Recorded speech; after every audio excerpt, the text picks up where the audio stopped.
ఒక సిటీలో ఒక కుక్క సాఫ్ట్వేర్ ఎంప్లాయీగా పనిచేస్తుంది. ప్రతిరోజూ నైట్ షిఫ్ట్. ఈవినింగ్ 6:30 అవ్వగానే స్టైలిష్ డ్రెస్ వేసుకుని ల్యాప్టాప్ బ్యాగ్తో క్యాబ్ కోసం వెయిట్ చేస్తుంది. క్యాబ్లో జర్నీ చేస్తూ ఈ జాబ్ నచ్చలేదని, ఊరిలో చిన్న వ్యాపారం పెట్టుకోవాలని మనసులో బాధ. కంపెనీ ఆఫీస్ రాగానే క్యాబ్ దిగి భారమైన మనసుతో లోపలికి నడుస్తుంది. డెస్క్ దగ్గర కూర్చొని ల్యాప్టాప్ ఓపెన్ చేసి వర్క్ చేస్తూ బాడీ ఆఫీస్లో, మైండ్ ఎక్కడో.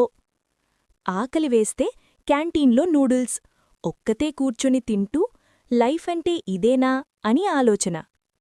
షిఫ్ట్ అయిపోయాక ల్యాప్టాప్ బ్యాగ్ తీసుకుని మళ్లీ క్యాబ్లో silent journey back home. Morning 11కి లేచి టిఫిన్ తింటుంది. ప్రతిరోజూ అదే లైఫ్. కాని ఒక ఆసం ఇంకా చనిపోలేదు. ఈ లైఫ్ నచ్చకపోతే అది ఫైనల్ కాదు. ఒకరోజు మనం కోరుకున్న జీవితంకి మారుతుంది.